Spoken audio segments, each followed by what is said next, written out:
नमस्कार दोस्तों, आप सुन रहे हैं आज की कहानी। जो प्यार आपको दम घोटकर मारने पर आमदा हो जाए, उसका अधूरा रहना ही बेहतर है। काशवी खुद तो सोने के सिंहासन पर विराजमान है, नौकर चाकर से भरा हुआ घर है। तुम्हें क्यों चाहेगी वहां देखना, अपनी माँ की तरह ही है। मुझे विश्वास नहीं हो रहा था कि सपने इस कदर सच भी होते हैं क्या। अभी 5 महीने पहले ही तो इंदर से मैं काशवी दीदी, जो मेरी ताऊ जी की बेटी हैं, की शादी में मिली। दीदी के देवर होने के नाते चुहलबाजी हुई, कब दोस्ती, फिर दोस्ती से ज़्यादा कुछ, और अब 10 दिनों बाद हमारी सगाई है। हवाई जहाज में अकेले बैठे हुए मैं मुस्कुराने लगी, लेकिन काशवी दीदी बहुत खुश नहीं हुई थी ये सब सुनकर। क्यों? क्या वो मुझे अपनी देवरानी नहीं बनाना चाहती हैं? मम्मी ने भी यही कहा। काशवी खुद तो सोने के सिंहासन पर विराजमान है, नौकर चाकर से भरा हुआ घर है। तुम्हें क्यों चाहेगी वहां देखना, अपनी माँ की तरह ही है। मम्मी की बात सुनकर मैं सहमत नहीं हो पाई थी। ताई जी और मम्मी में भले ही कितनी भी प्रतिस्पर्धा रही हो, पर काशवी दीदी ने सदैव बड़ी बहन की तरह मुझे स्नेह और संरक्षण में संजो कर रखा था। दिल्ली एयरपोर्ट पर काशवी दीदी प्रतीक्षा करते हुए मिल गई। मैं लिपट गई। अब तो तुम मेरे पैर छूकर आशीर्वाद लिया करो, बहन से देवरानी बनने जा रही हो। उनकी बात सुनकर मेरे मन का मैल धुल गया। खुश तो हैं दीदी इस रिश्ते से। दीदी और जीजाजी दिल्ली में रहते थे। इंदर भी जीजाजी के साथ बिजनेस देखते थे। माँ पिता के न होने के कारण जीजाजी ने ही इंदर को पाला था, और अब काशवी दीदी इंदर का पूरा ध्यान रखती थी। घर पहुंचते ही मैं दंग रह गई। दिल्ली जैसे शहर में इतना बड़ा घर, रंग बिरंगे फूलों से सजी क्यारियां, सलीके से लगे पेड़, और हमारे स्वागत में हाथ बांधे खड़े आधा दर्जन नौकर। इंदर की जिद पर जीजाजी ने मुझे यहाँ बुलाया था, सगाई की शॉपिंग करने के लिए। मैं ये सोचकर गुलाबी हुई जा रही थी कि शाम को इंदर से आमना सामना होगा। मीतू, तुम फिलहाल तो ऊपर रहोगी गेस्ट रूम में, मेरे बगल वाले कमरे में, इंदर के कमरे में शादी के बाद, ठीक है ना? दीदी की छेड़छाड़ मेरे गाल और लाल कर रही थी। शाम को इंदर और जीजाजी के आते ही मैं और परेशान हो गई थी। इंदर मुझे बहुत प्यार से देख रहे थे और जीजाजी चिढ़ा रहे थे। देखो साली साहिबा, कल से आपकी शॉपिंग शुरू। बिजनेस के काम से इनको हफ्ते भर की छुट्टी, खूब घूमिए आप लोग। लेकिन काशी भी आपके साथ रहेगी, आप लोगों की निगरानी के लिए, ठीक है मीतू? मैं शर्मा रही थी। इंदर एकदम से बोले, भैया मिताली कहा करिए ना, मीतू अच्छा नहीं लगता है। अगले दिन से खरीदारी शुरू हुई। इस शोरूम से उस शोरूम, इस डिजाइनर से उस डिजाइनर तक। शाम होने तक मैं बहुत थक गई थी। इंदर को कुछ भी पसंद नहीं आया था। हालांकि एक लहंगे पर मेरा दिल आ गया था। कॉफी शॉप में मैंने कहा, अरे सगाई ही तो है, वही क्रीम कलर वाला लहंगा ले लेते हैं, कितना क्या सोचना। इंदर ने अजीब ढंग से जवाब दिया, इसलिए तो तुमको यहाँ बुलाया है, मुझे लग रहा था कि तुम कुछ भी ना पहन लो। मैडम, इंदर की सगाई है, कोई मामूली बात नहीं है। दीदी ने कुछ नहीं कहा, चुपचाप कॉफी पीती रही। 2-3 दिनों में लहंगा शेरवानी सब लिया गया। जेवर कैसे होंगे, डेकोरेशन, फूलों का रंग, इतनी बारीकी से इंदर पसंद कर रहे थे कि उबाऊ लगने लगा था। अगले दिन इंदर को जीजाजी ने बुला लिया। मैं और दीदी दिल्ली घूमने निकले। इतना सुहाना लग रहा था सब कुछ। अचानक दीदी के पास इंदर का फोन आया।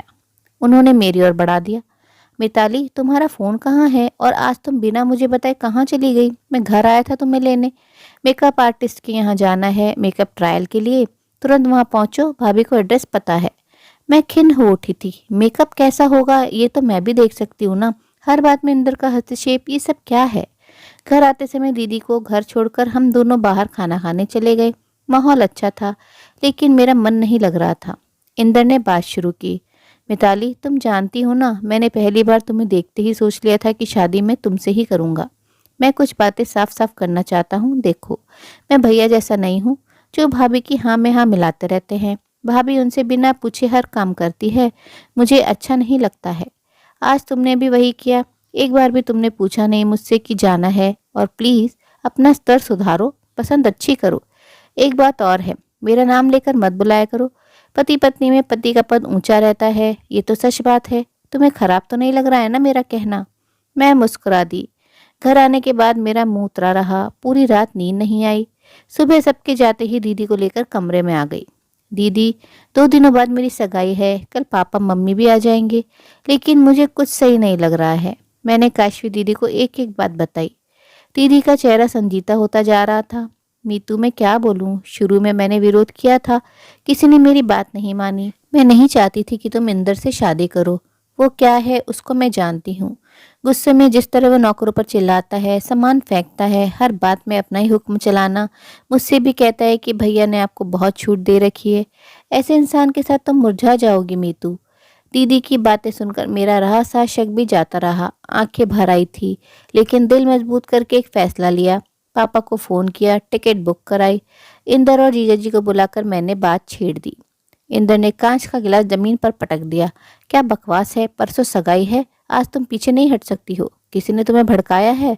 उसका इशारा दीदी की ओर था। मैंने कहा, मैं देख रही हूं ना आपका रवैया। आपको एक पत्नी नहीं, एक कठपुतली चाहिए। हाँ में हाँ मिलाने वाली, निर्णय लेने में सक्षम समझदार पत्नी नहीं।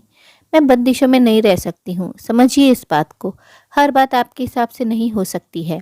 पति पत्नी के रिश्ते में सम्मान समझ दोनों ओर से होनी चाहिए, एक तरफा नहीं। मैंने जीजाजी के पास आकर माफ़ी मांगी। जीजाजी मुझे माफ़ करिएगा। वो कुछ बोले नहीं, नाराज़ लग रहे थे। इंदर ने मेरे पास आकर कहा, मिताली मैं तुम्हें कितना पसंद करता हूँ, तुम्हें पता है ना।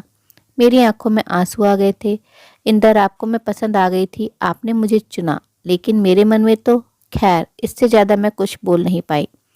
कमरे में आकर फुट फुट कर रोती रही, सामान पैक करती रही। थोड़ी देर में निकल लूंगी इस घर से, इंदर की जिंदगी से और अपने सपनों की दुनिया से। टूटे सपनों की किरचें चुभ रही थी, दर्द हो रहा था, लेकिन एक सुकून भी था। जो प्यार आपको दम घोट कर मारने पर आमदा हो जाए, उसका अधूरा रहना ही बेहतर है। पति पत्नी का रिश्ता आपसी समर्पण टिका होता है, इसमें कोई संदेह नहीं। पर रिश्ते को मजबूत बनाने के लिए एक दूसरे की पसंद नापसंद भी स्वीकारनी पड़ती है।